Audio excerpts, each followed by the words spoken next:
guys, so today we're in Shin-Yokohama to check out the Shin-Yokohama Ramen Museum, where they have different special ramen throughout the year, as well as ones that are always here that you can't usually get unless you travel outside of Tokyo. But we're going to try some today. Maybe I can try more in the future and compile it in a video. But if you guys are interested, make sure to keep on watching. Hi, my name is Bettina, but you can call me Awk, short for Awkventurer. I love traveling and exploring our world, even if I'm a little awkward. As my favorite quote goes, travel far enough until you meet yourself. Are you ready? Let's go on an adventure. In today's adventure, we are heading to the Ramen Museum. It's a 7 to 10 minute walk from Shin-Yokohama, accessible by train on the JR line in Kanagawa. An adult ticket costs 380 yen, but if you know you'll be visiting even a second time, it's worth getting the 6 months pass at only 500 yen. A great deal. So on the first floor, they have the history of ramen when it first came, which ones became popular, the people behind it, which is really cool. And then we go to the first and second basement. That's where all the food stores are. But they also have a little bit of an exhibit with the bowls, with the big bowls, small bowls, the history of that, and the regions of the different ramen throughout Japan, and also umami and why that's so important in ramen culture. So it's a really cool place if you're really interested in ramen or just want to try some cool ramen in Japan. And look how cute the chairs are. I'm sitting on an egg.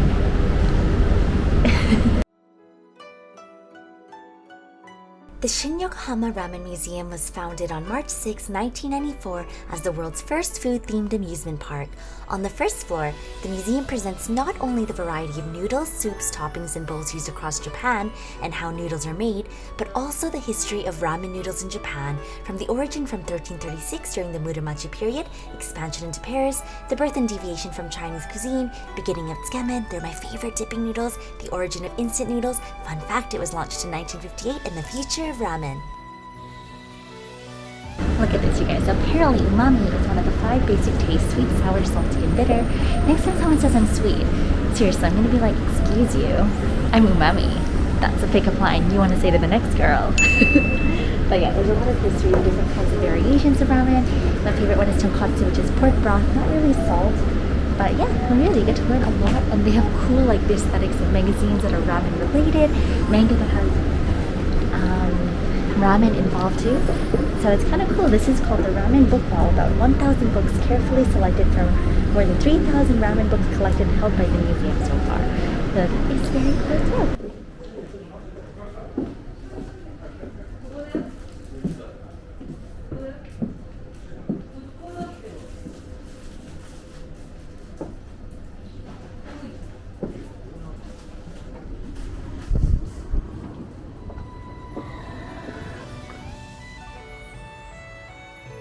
Pre-COVID, they even held workshops to show how ramen noodles were made.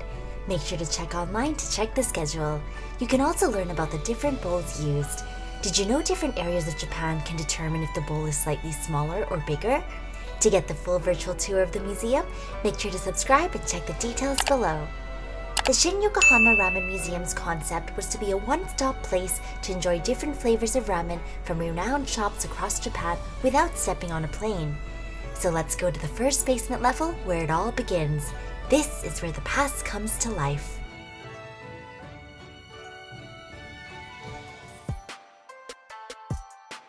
The 2 basement floors are showcased in a streetscape replication of some streets and houses of Shitamachi, the old town of Tokyo around the year 1958. This is the year when the popularity of ramen was rapidly increasing. There are 9 ramen restaurants throughout the 2 levels, each featuring a ramen dish from different regions of Japan. And then going down, this is what it looks like with all the other stores, because there's 2 basement levels and it's so cool. You can find a list of all the restaurants, both permanent and changing and seasonal ones, on their website. They specify which have vegetarian or non-pork options available and sides such as gyoza. They also have a description of the ramen shop and what kind of broth, either miso, soy sauce, or tonkatsu, which is pork, which is used, as well as a type of noodles.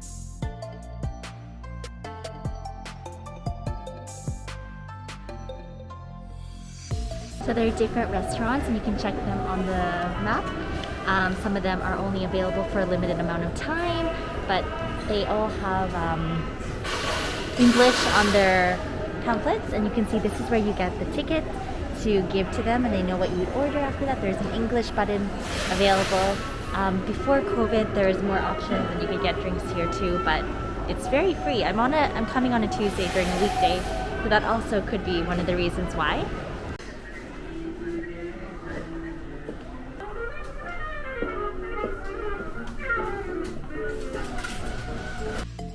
The first ramen shop I headed to was my permanent favorite, Hachan Ramen. Since its founding in 1968, for 50 years, this restaurant only operated at a single site without opening any branches. Originally, its business hours were from 9 p.m. to 2 a.m., making it only accessible at night. It originated from Fukuoka and is loved for its thick broth. It is so popular that some people take a taxi all the way to the restaurant after the last train. I personally love a thick and rich tonkatsu pork broth, although it's slightly unhealthy. So we're at the Shin-Yokohama Ramen Museum, and I thought I'd choose this place because this one is tonkatsu ramen, which is my favorite. I like that. And it said that it's very rich in the soup, and the noodles are kind of thin. So this one, apparently for 50 years, founded in 1968, and it's open from 9 p.m. to 2:30 in the morning. It's from Fukuoka. And it's known for its thick broth and addictive taste. And people used to take the taxi all the way to the restaurant for the last train to get it. So I'm really excited to try it. This is what it looks like. It is really rich. I can tell that it's really rich. Let's try the broth first.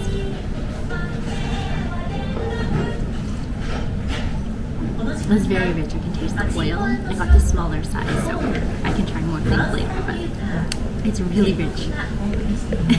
And the noodles are really thin, so they look like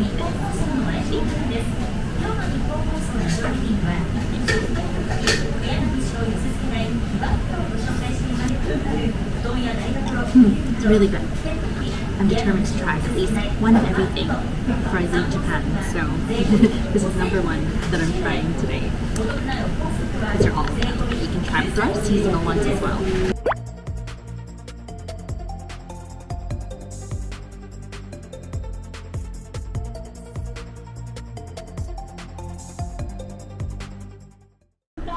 It's so cool because they make the streets look like old Edo, so it's like you're walking through the past, which is kind of cool.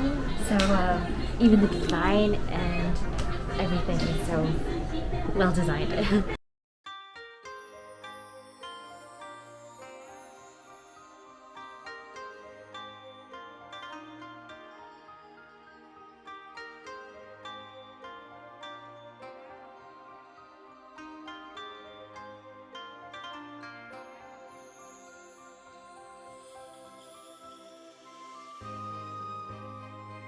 The floor has so many alleys to explore and so many details to transport you back into time. It was fun playing with all the props and pretending I was strolling through 1958 Japan. There was an old telephone booth, houses, a post office, cigarette shop, old movie posters, etc. The museum also allows photographs and you can see people taking so many photos everywhere. Live streaming wasn't able to happen because my Wi-Fi wasn't strong enough in the basement. I'm so sorry, guys.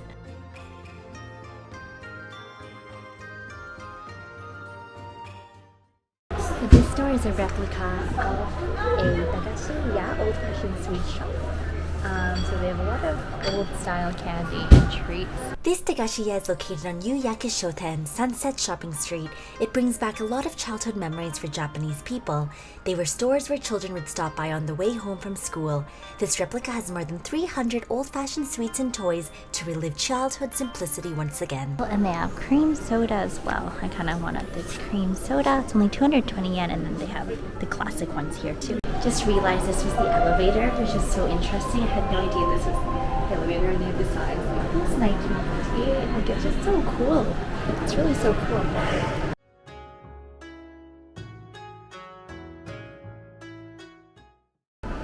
So this is actually where you come from at the top, and they can go left and right, and then there's also more places at the top, restaurants at the top. So we just finished eating the first one, but I'm still hungry because I had a small size. So this is Komurasaki.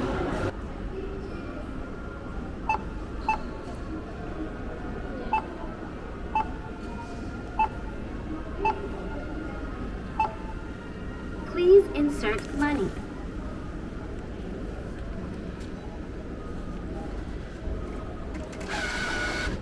Please wait. The ticket is now printing. Please take your ticket and change.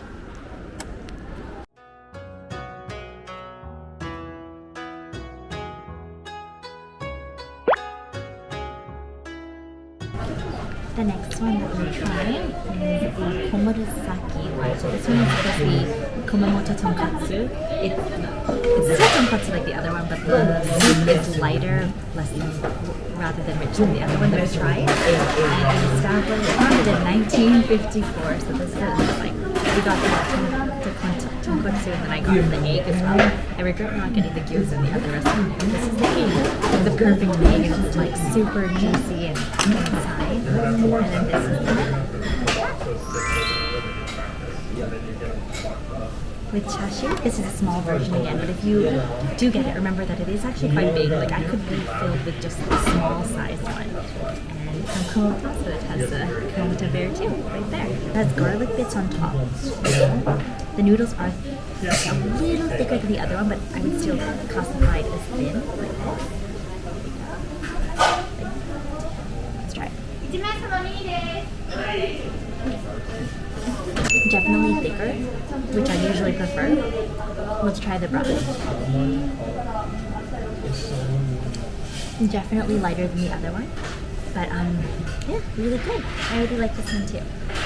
I think I might like the other one a little better, but I do like oil and fat, so.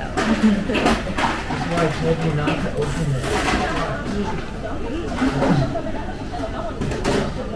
After ramen, I went to the cafe bar for some dessert, but had to get there by motorbike first. Just kidding! My favorite that I got last time was their Hokkaido soft serve ice cream, which is also their specialty.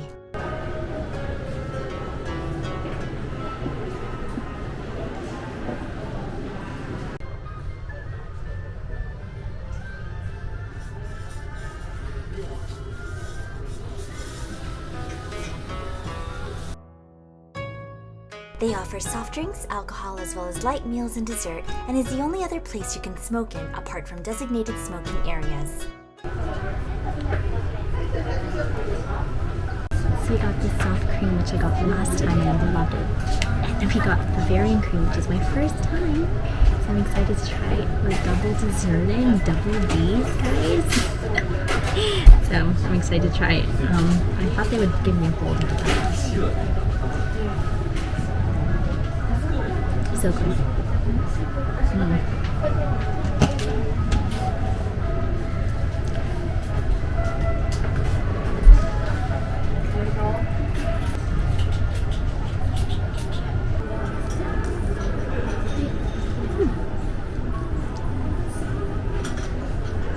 jello.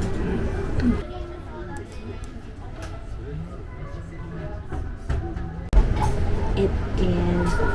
They sell a lot of classic Showa sweets, like honey pudding and cream soda, for the flavor of the Showa era, apparently, which is really good. Now that we're done eating, let's go back up to the museum shop before leaving to get some souvenirs. You can find packed famous ramen to give family and friends or eat it for yourself. I'm not gonna judge you, that's what I'm gonna do. There's so many different kinds of ramen that you can try. Oh, this is the chicken ramen, I guess mascot. Like, yeah, you can buy different types of box ramen from all over Japan. And like kind of retro things too. This is $50. Oh, how cute is this little ramen stand? That's actually so cool. It's very, very cool.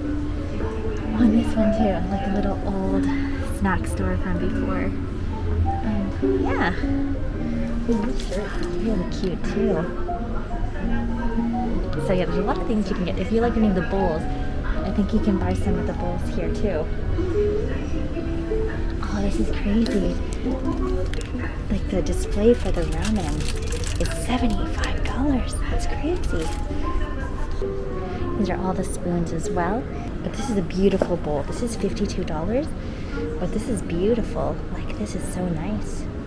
Thank you guys so much for watching the video. I hope you guys enjoyed all the different restaurants. Let me know which one you would have liked or which one you'd try in the comments below. If you want to catch the adventure live and see me do all the BTS of this, make sure to follow the Twitch live adventures. the Discord to join the community, and I will see you guys in the next adventure. Bye guys! A special thank you to these Awkven supporters, Euphoria and Anonymous, Shiriko, Yutana, Kokodoli, Koksha, Vlogperson, and Anonymous. You all did it while I wasn't even connected, you crazy Awkventurers, but I appreciate it so much. And don't forget, the community comment goes to Kiyodi. Thank you so much for being in the live streams, and thank you so much for your support.